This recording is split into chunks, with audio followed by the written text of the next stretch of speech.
మహిళా సాధికారతే ధ్యేయంగా మహిళా అభ్యున్నతే ముఖ్య అజెండాగా ఇప్పుడు వైసీపీ ప్రభుత్వం ముందుకు నడిచింది. గత 4 సంవత్సరాల పాలనలో కూడాను మహిళలకే పెద్ద పీట వేస్తూ ముందుకు నడుస్తోంది. మరి ఇప్పుడు మహిళా దినోత్సవం సందర్భంగా మహిళలకు ఎలాంటి ఇవి రాబోతున్నాయి, అలాగే మహిళల గురించి ఇంకా ఎలాంటి ఎజెండాతో ముందుకెళ్ళబోతుంది వైసీపీ ప్రభుత్వం? ఇప్పుడు మనతో పాటు ఉన్నారు వైసీపీ నుంచి హోంమంత్రి గారు తానేటి వనిత గారు. ఆమెను అడిగి తెలుసుకుందాం. నమస్తే మేడం. మేడం, వైసీపీ ప్రభుత్వం వచ్చిన తర్వాత మహిళా అభ్యున్నతి అనేది మేము చాలా చూసాము. సో ఇప్పుడు ఉమెన్స్ డే స్పెషల్గా జగన్మోహన్ రెడ్డి గారు మహిళలకు ఎలా శుభాకాంక్షలు తెలియజేయబోతున్నారు? అంటే జనరల్గా మనం ఎవ్రీ ఇయర్ ప్రపంచవ్యాప్తంగా మార్చ్ 8 అనేది ఉమెన్స్ డే జరుపుకుంటామండి. అది ఒకరోజు మాత్రమే. కానీ జగనన్న పాలనలో దాదాపు 5 సంవత్సరాల కాలంలో ప్రతిరోజు కూడా ఉమెన్స్ డే సెలబ్రేట్ చేసుకునే విధంగా జగనన్న మా అందరికీ కూడా అన్ని విధాలుగా అన్ని సంక్షేమ పథకాలు అందించడమే కాకుండా ఈ రోజున మరి క్యాబినెట్ దగ్గర నుండి క్షేత్రస్థాయి వరకు కూడా మహిళలందరికీ గౌరవాన్ని ఇచ్చారండి.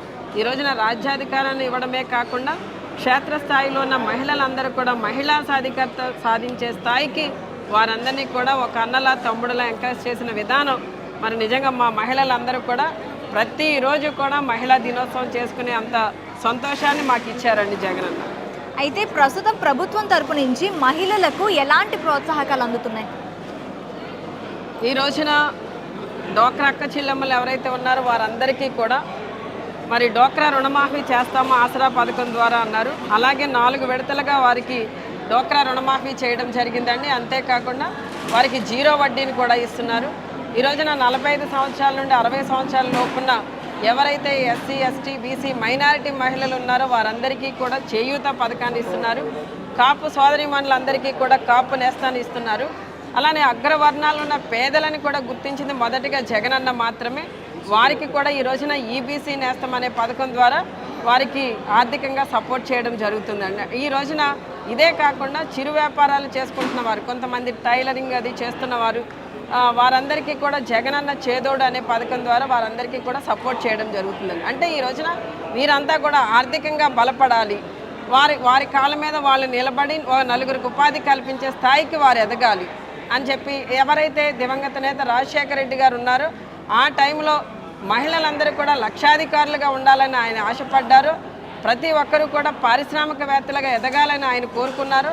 తండ్రి ఆశయాన్ని నెరవేర్చడం కోసం ఈ రోజున జగనన్న మరి మహిళలందరికీ కూడా సపోర్ట్ చేస్తూ ఈ విధంగా ప్రతి ఒక్కరిని కూడా మరి ఆర్థికంగా బలపరుస్తున్నారండి.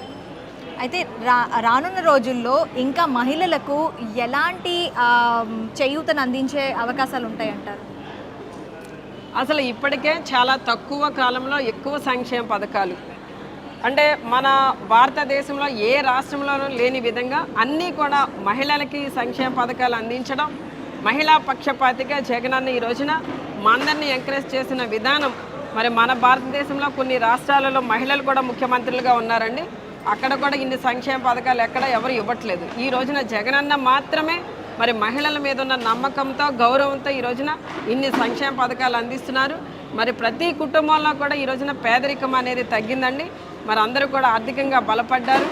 మరి గత ప్రభుత్వాలతో పోలిస్తే పేదరికం అప్పుడు 12% ఉంటే జగనన్న పాలనలో ఈ రోజున 6% తగ్గిందని మేము గర్వంగా చెప్పగలుగుతున్నాం. ప్రతి ఒక్క మహిళ ఆఖరికి పాడి పరిశ్రమ చేసుకుంటున్న మహిళలను కూడా వదిలిపెట్టకుండా ఈ రోజున అమూల్ అనే కంపెనీల ద్వారా మరి చక్కగా వారందరికీ కూడా సపోర్ట్ చేస్తూ పాల కేంద్రాల్లో మరి మంచి ధరని ఇస్తున్నారు వారికి. అలా ప్రతి ఒక్కరిని కూడా చిన్న చిన్న వ్యాపారాలు చేసుకునే వాళ్ళందరినీ కూడా ఎంకరేజ్ చేయడం అనేది మరి జగనన్న ఎంత సున్నితంగా ఎంత క్షుణ్ణంగా మరి ఆలోచన చేసి ఈ రోజున ప్రతి ఒక్కరి సంక్షేమాన్ని కోరుకుంటున్నారు. మరి ఇంతకన్నా ఇంకేం కావాలండి మా మహిళలకి? ఓకే, మీరు హోమ్ మినిస్టర్ అయిన తర్వాత మహిళలకు సంబంధించి మీరు రక్షణాపరమైన బాధ్యతలు తీసుకున్నారు కాబట్టి ఆ రక్షణకు సంబంధించి ఎలాంటి ముందడుగుతో ముందుకెళ్లారు? మన ప్రభుత్వం వచ్చిన మొదటిలో అంటే చాలామంది గత ప్రభుత్వాలలో మహిళలు కానివ్వండి, చిన్నపిల్లలు కానివ్వండి, యువతులు కానివ్వండి అత్యాచారాలకు గురి అవ్వడం కానీ, లేదా మానభంగాలకి గురి అవ్వడం కానీ, లేదా హత్యలకు గురి అవ్వడం కానీ, వరకట్నాలకి ఇలా రకరకాల ఇబ్బందులు ఎదుర్కొన్న మహిళలని, యువతులని, చిన్నపిల్లల్ని చూస్తున్నాము కనుక వారి మీద అంటే ఇలాంటి ప్రయత్నాలు చేసి ఇలాంటి ఇబ్బందులు చేసే వాళ్ళ మీద కఠిన చర్యలు తీసుకోవాలని చెప్పి జగనన్న దిశ చట్టానికి రూపకల్పన చేయడం జరిగిందండి. అయితే ఇది చట్టసభల్లో ఆమోదం పొందింది, కేంద్రానికి వెళ్ళింది. అక్కడ వాళ్ళు కొన్ని అభ్యంతరాలు చెప్పడం వల్ల దాన్ని క్లియర్ చేసే ప్రయత్నంలో ఇంకా అంటే దిశ బిల్ అయితే పాస్ అయింది కానీ దిశ చట్టం అనేది ఇంకా కార్యరూపం దాల్చలేదు. దాన్ని త్వరలో క్లియర్ చేసే ప్రయత్నంలో హోమ్ డిపార్ట్మెంట్ ఉందండి. అలానే ఈ రోజున మహిళలందరూ కూడా తమను తాము రక్షించుకోవడం కోసం స్మార్ట్ ఫోన్లో ప్రతి ఒక్కరు కూడా డౌన్లోడ్ చేసుకోవాలి దిశ యాప్ని అని చెప్పి ప్రతి ఒక్కరికి కూడా మేము అవేర్నెస్ తీసుకురావడం జరిగింది. ఈ రోజున విదేశాల నుండి వచ్చిన మహిళలకు కూడా ఈ రోజున వారు ఏదైనా ఇబ్బంది పడితే ఈ దిశ యాప్ను ఉపయోగించుకుని వాళ్ళ పోలీసుల సహాయంతో వాళ్ళు రక్షించుకోవడం అనేది జరుగుతుంది. నిజంగా మరి ఈ దిశ యాప్ అనేది ప్రతి ఒక్కరికి కూడా చాలా ఉపయోగంగా ఉందండి. వాళ్ళ స్మార్ట్ ఫోన్లో ఈ యాప్ ఉండడం అనేది తమ ఇంటిలో పెద్దవాళ్ళు తమతో ఉన్నంత ధైర్యంగా ఈ రోజున మహిళలందరూ కూడా బయటకు వెళ్తున్నారు. అంత సంతోషంగా వాళ్ళంతా ఉన్నారండి.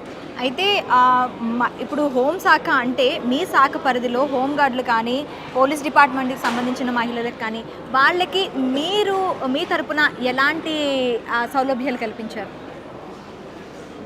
అంటే ఈ రోజున హోమ్ డిపార్ట్మెంట్లో ప్రతి ఒక్కరు ప్రతి ఎంప్లాయీ కూడా అంటే ఒక కమిట్మెంట్తో పనిచేస్తారండి. అంటే వాళ్ళు చేసే ఉద్యోగాలు ఎలా ఉంటాయంటే రాత్రనక పగలనక అంటే ఫ్రంట్ లైన్లో వాళ్ళే ఉంటారు. అలాంటి వాళ్ళందరూ కూడా ఈ రోజున అంటే జనరల్గా పోలీసుల దగ్గరికి వెళ్ళాలి అంటే ఒక ఇబ్బంది వచ్చింది ఎవరికో పబ్లిక్కి, వాళ్ళు పోలీస్ స్టేషన్కి అప్రోచ్ అవ్వాలి. గతంలో ఎలా ఉండేదంటే పోలీస్ స్టేషన్కి వెళ్ళాలి అంటే ఒక భయం, ఒక ఇబ్బంది, మేము వెళ్ళకూడదు ఇలాంటివి ఉండేవి. కానీ ఈ రోజున వాళ్ళందరికీ కూడా మా పోలీసులందరికీ కూడా ముఖ్యమంత్రి గారు ఇచ్చిన ఇన్స్ట్రక్షన్స్ ఏంటంటే మీరంతా కూడా ఫ్రెండ్లీగా మూవ్ అవ్వండి. మీ అంతా ఫ్రెండ్లీగా ఉండడం వల్ల చక్కటి వెసులుబాటు అందరూ అంటే వాళ్ళు పెయిన్ని మీతో షేర్ చేసుకునే అవకాశం ఉంటుందని చెప్పడంతో అందరూ కూడా ఫ్రెండ్లీ పోలీసింగ్ని మెయింటైన్ చేస్తున్నారు. ఈ రోజున మరి పోలీసులుగా ఉన్న వాళ్ళు ఉద్యోగాలు చేస్తూ అంటే రాత్రనక పగలనక వాళ్ళ ఫ్యామిలీని విడిచిపెట్టి ఉంటారు కనుక వాళ్ళందరికీ కూడా వీక్లీ ఆఫ్ అనేది ఇవ్వడం జరిగిందండి. ప్రతి పోలీస్ స్టేషన్లో కూడా వీక్లీ ఆఫ్ అనేది మెయింటైన్ అవుతుంది. కొన్ని చోట్ల స్టాఫ్ ఏమైనా ఇబ్బందిగా ఉంటే అక్కడ మాత్రమే 1 వీక్లీ ఆఫ్ మెయింటైన్ అవ్వట్లేదు. మిగిలిన అన్ని స్టేషన్స్లో వీక్లీ ఆఫ్ అనేది ఉంది. అంటే ఈ రోజున మొన్ననే ఈ పోలీస్ రిక్రూట్మెంట్ జరిగింది కనుక అందులో స్టాఫ్ రావడం వల్ల ఈ కొరత కూడా తీరిపోయిన తర్వాత అందరూ కూడా హ్యాపీగా వీక్లీ ఆఫ్ అనేది తీసుకునే వెసులుబాటు జగనన్న ఇవ్వడం జరిగింది. మహిళా దినోత్సవం సందర్భంగా ఆంధ్రప్రదేశ్ మహిళలకు మీరు ఏం చెప్పాలనుకుంటున్నారు? ముందుగా మహిళలందరికీ కూడా మహిళా దినోత్సవ శుభాకాంక్షలు అండి. అయితే జగనన్న ప్రభుత్వంలో ముఖ్యమంత్రిగా జగనన్న ఉన్నా ముఖ్యమంత్రిగా ఏ మహిళ కూడా ఫీల్ అవ్వదండి. ఈ రోజున ప్రతి మహిళ కూడా జగనన్నని అన్న అనో తమ్ముడనో లేదా కొడుకనో మనవడనో ఇలా ఫీల్ అవుతారు. అంటే ఇంతగా ఓన్ చేసుకున్న ముఖ్యమంత్రి అయితే గతంలో ఎవరూ లేరు. ఈ రోజున జగనన్నని ఓన్ చేసుకున్నట్టు మన కుటుంబంలో ఒక సభ్యుడిగా ఫీల్ అవుతున్న ప్రతి ఒక్కరూ ఫీల్ అవుతున్నారు. నిజంగా వారందరూ అంటే జగనన్నని ఇంతగా అభిమానించి ఆదరిస్తున్నారంటే జగనన్న అందించిన పాలనే దానికి కారణం. సో మరి ఈ రోజున ప్రతి ఒక్కరూ కూడా మరి జగనన్న పాలనలో ఇంత సంతోషంగా ఉన్న మహిళలందరికీ కూడా జగనన్న తరపున మీ అందరికీ కూడా మహిళా దినోత్సవ శుభాకాంక్షలు తెలియజేస్తున్నారు. Thank you ma'am, thank you very much. మహిళా సాధికారతే పెద్ద అజెండాగా ముందుకు వెళ్తున్నామని చెప్తున్నారు. ఇంకా రానున్న రోజుల్లో మరిన్ని సౌలభ్యాలతో ఇంకా ముందుకు వస్తామని చెప్తున్నారు. మరొక ఇంట్రెస్టింగ్